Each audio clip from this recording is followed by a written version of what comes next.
नमस्ते बच्चों, मैं हूं आपके साथ ज्योति शर्मा और आज मैं लेकर आई हूं आपके लिए जैव प्रक्रम का लास्ट भाग, जो कि मैंने 4 वीडियोस में कंप्लीट किया है।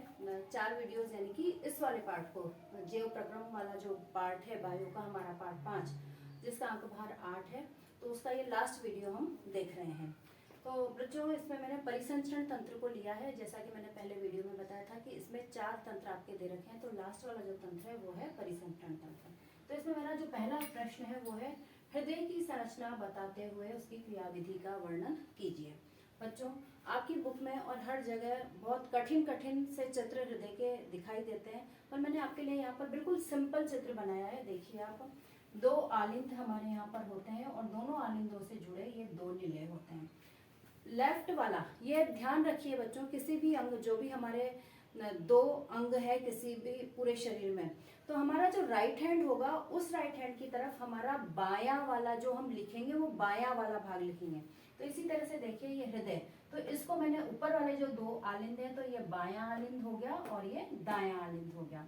इसी तरह से नीचे वाले जो बड़े भाग होते हैं, आलिंद छोटे होते हैं, निलय बड़े होते हैं, पतले होते हैं। तो इधर ये वाला जो निलय है वो बायां निलय और ये वाला दायां निलय है। आलिंद और निलय एक कपाट के द्वारा जुड़े हुए रहते हैं, तो बाएं वाला जो आलिंद और निलय है वो द्विवल्लनी कपाट के द्वारा जुड़े हुए रहते हैं। अब सदा वाले क्वेश्चंस में ये पूछा जा सकता है कि बायां आलिंद और बायां निलय किस कपाट के द्वारा जुड़े हुए रहते हैं, तो आंसर आ जाएगा हमारा द्विवल्लनी कपाट के द्वारा। इसी प्रकार से जो दायां आलिंद और दायां निलय है वो कौन से कपाट से जुड़े रहते हैं, इनके कपाट का नाम है त्रिवल्लनी कपाट। और ये कपाट इस तरह के होते हैं कि आलिंद से निलय में तो रक्त आ सकता है, लेकिन निलय से वापस आलिंद में नहीं जा सकता। ठीक है बच्चों, इसी तरह से इन्हीं चारों से, बाएं आलिंद से, दाएं आलिंद से, बाएं निलय से और दाएं निलय से ये धमनियां और शिराएं जो है वो निकली रहती हैं। इधर से बाएं निलय से जो धमनी निकलती है उसे महाशिरा कहते हैं, और इसी तरह से यहाँ ये जो फुफ्फुसीय शिरा होगी, अलग अलग तरह के इनके चारों के अलग अलग नाम होते हैं। तो ये हो गई हमारी संरचना। अब आ जाते हैं हम इसकी क्रियाविधि पर, कि जो हृदय होता है वो किस तरह से पंप करता है। तो वो संकुचन होगा उसमें और शिथिलन वापस से होगा, तभी जाकर के वापस वो रक्त से भरेगा। तो एक संकुचन और एक शिथिलन, इस तरह से उसकी जो एक क्रियाविधि होती है, एक चक्र जो होता है वो पूरा होता है। तो उस संकुचन और शिथिलन या जो क्रियाविधि है उसको हमने 4 भागों में बांट दिया है। शिथिलन, आलिंद संकुचन, निलय संकुचन और निलय शिथिलन। शिथिलन शिथिलन में क्या है बच्चों, कि ये जो दोनों आलिंद हैं वो शिथिल अवस्था में रहते हैं, यानी ढीले ढीले से रहते हैं, और इस शिथिल अवस्था में इनके अंदर रक्त भरता है। फुफ्फुस से जो रक्त आता है या शरीर से जो रक्त आता है वो रक्त भरने का काम इस वाली अवस्था में, शिथिलन की अवस्था में होता है। सेकंड है आलिंद संकुचन।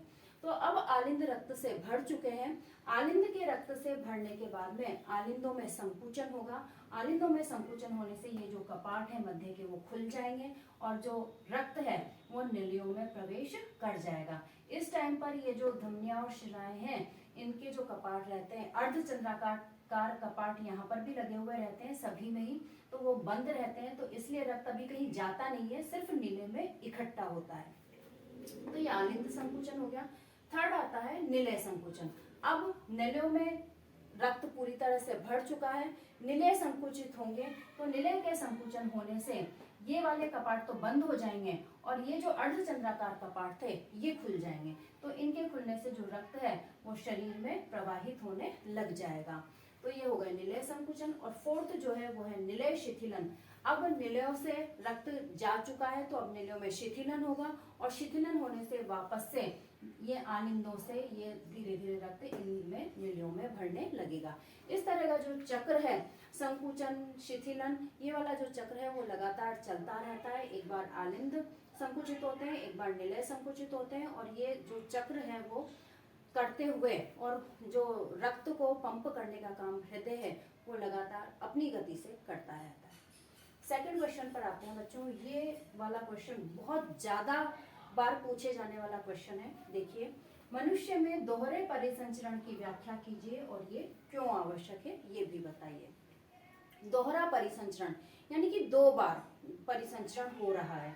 तो यहाँ पर यही हृदय की संरचना मैंने दोबारा, सबसे पहले तो परिसंचरण कहते किसे हैं? तो परिसंचरण का मतलब होता है रक्त के द्वारा शरीर में जो ऑक्सीजन है, खाद्य पदार्थ हैं या जो भी काम की उपयोगी चीजें हैं वो पूरे शरीर में फैलाना परिसंचरण कहलाता है। तो अब परिसंचरण किस प्रकार से होता है? तो परिसंचरण में हमारे जो फेफड़े होते हैं वो भी काम करते हैं और हृदय जो होता है वो भी काम करता है। तो देखिए बच्चों, यहाँ से आलिंद इधर वाला जो पार्ट होता है यानी कि दाएं वाले भाग में शुद्ध रुधिर रहता है और बाएं वाले भाग में अशुद्ध रुधिर रहता है, दोनों में ही। इस वाले आलिंद और इस वाले नीले में दाएं नीले और दाएं आलिंद में शुद्ध रुधिर, बाएं आलिंद और बाएं नीले में अशुद्ध रुधिर। तो यहाँ से आलिंदों से नीलियों में आ चुका है और ये महाधमनी से संपूर्ण शरीर की कोशिकाओं तक पहुंचाया जाता है। शुद्ध रुधिर है, इसमें ऑक्सीजन और खाद्य पदार्थ, उपयोगी पदार्थ शामिल हैं। संपूर्ण शरीर की कोशिकाएं इन उपयोगी पदार्थों को और ऑक्सीजन को ग्रहण कर लेती हैं, बदले में उस रक्त में अपनी जो कार्बन डाइऑक्साइड होती है या जो अनुपयोगी पदार्थ होते हैं, अवांछित पदार्थ होते हैं, वो उस रक्त में डाल देती हैं। अब शरीर द्वारा ये महाशिरा जो है वो महाशिरा इस दाएं आलिंद में लेकर के इसको रक्त को जाती है। इसके अंदर अशुद्ध रुधिर है, अशुद्ध रुधिर बाएं आलिंद में आ चुका है और बाएं आलिंद से ये बाएं नीले में आएगा। अब बाएं नीले से ये जो फुफ्फुसीय धमनी होती है वो फुफ्फुसीय धमनी फुफ्फुस कोशिकाओं में, फुफ्फुस में, फेफड़ों में लेकर के इस रक्त को जाती है, अशुद्ध रक्त को। वहां पर इन कुपिकाओं के द्वारा, फुफ्फुसीय कोशिकाओं के द्वारा रक्त में से कार्बन डाइऑक्साइड और अवांछित पदार्थ जो है वो ले लिए जाते हैं, बदले में ऑक्सीजन और खाद्य पदार्थ जो है वो छोड़ दिए जाते हैं। वापस से रक्त शुद्ध हो जाता है। ये इस शुद्ध रक्त को लेकर ये जो फुफ्फुसीय शिरा होती है वो वापस से इस बाएं आलिंद में आ जाती है। तो इस प्रकार से देखिए 2 बार परिसंचरण हो रहा है यहाँ पर रक्त का, 2 बार, एक बार शुद्ध और एक बार अशुद्ध रक्त जो है वो हृदय में आ रहा है, इसलिए इसे दोहरा परिसंचरण कहते हैं और मनुष्य में दोहरा परिसंचरण ही पाया जाता है। अब ये क्यों आवश्यक है? तो हम जो मनुष्य होते हैं वो बहुत सारा कार्य करते हैं और बहुत सारा कार्य करने के लिए बहुत सारी ऊर्जा की आवश्यकता होती है। तो वो ऊर्जा हमें मिलती रहे, इसके लिए आवश्यक है कि हमारे जो ऑक्सीजनित रक्त है और अनऑक्सीजनित रक्त है, शुद्ध और अशुद्ध रक्त जो है वो अलग अलग रहे, मिले नहीं आपस में। तो मिले नहीं के प्रक्रम को पूरा करने के लिए ही हमें दोहरे परिसंचरण की आवश्यकता होती है, ताकि हमें ऊर्जा प्राप्त, अधिक से अधिक ऊर्जा प्राप्त होती रहे। ठीक है, क्लियर है बच्चों? अगला क्वेश्चन आते हैं, मनुष्य में रक्तदाब बताइए। तो मनुष्य में रक्तदाब, प्रकुंचन दाब 120 मिलीमीटर पारा और अनुशीतलन दाब जो होता है वो 80 mm पारा के बराबर होता है। तो हम कह सकते हैं 120/80 जो है वो हमारा रक्तदाब होता है और इसे रक्तदाब मापी के द्वारा मापा जाता है। ठीक है, अब है धमनी व शिरा में अंतर बताइए। तो धमनी शुद्ध रुधिर को लेकर जाती है और शिरा जो होती है वो अशुद्ध रुधिर को लेकर के जाती है। धमनी की भित्ति मोटी होती है और लचीली होती है। क्यों होती है बच्चों मोटी और लचीली? क्योंकि इसमें अधिक वायु दाब के साथ में रुधिर का प्रेशर रहता है, तो वो फट न जाए उस प्रेशर की वजह से। इस वजह से जो भित्ति होती है वो मोटी भी होती है और लचीली भी होती है। जबकि शिरा में अशुद्ध रुधिर होता है और वो सामान्य दाब से बहता है, इस वजह से इसकी भित्ति सामान्य होती है। धमनी में वाल्व अनुपस्थित होते हैं जबकि शिरा में वाल्व उपस्थित होते हैं, ताकि जो रुधिर है वो एक ही दिशा में प्रवाहित हो, वापस से उल्टी दिशा में प्रवाहित न होने लग जाए। इसलिए शिरा में तो वाल्व पाए जाते हैं जबकि धमनी में नहीं पाए जाते। तो ये था हमारा धमनी और शिरा में अंतर।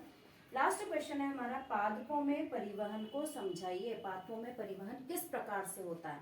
तो पादपों में परिवहन के लिए 2 प्रकार के ऊतक, जाइलम और फ्लोएम पाए जाते हैं। जाइलम पानी का संवहन करता है और फ्लोएम जो है वो खाने का, भोजन का संवहन या परिसंचरण या परिवहन करता है।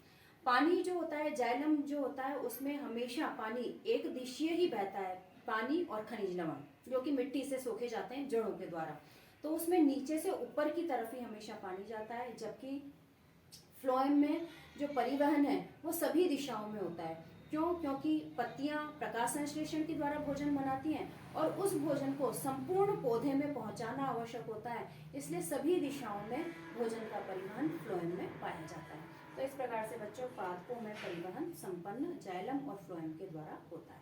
ये मैंने आपको परिसंचरण से संबंधित इम्पोर्टेंट क्वेश्चंस बताए हैं जो कि अधिकतर एग्जाम्स में पूछ लिए जाते हैं और कई बार बोर्ड एग्जाम्स में पूछे गए हैं। तो अब आप पूरा हमारा ये लेसन हो गया है इसी वीडियो के साथ में, तो आप इन सारे वीडियोस को दोबारा देखिए। बहुत ज़्यादा नंबर का 8 नंबर का ये हमारा पार्ट है, इसमें से कुछ भी पूछा जा सकता है, जिस भी तरह से पूछा जाए आप उन प्रश्नों के उत्तर दीजिए, इन प्रश्नों को ध्यान में रखिए। मैं उम्मीद करती हूँ आप बहुत अच्छे अंक प्राप्त कर पाएंगे। धन्यवाद।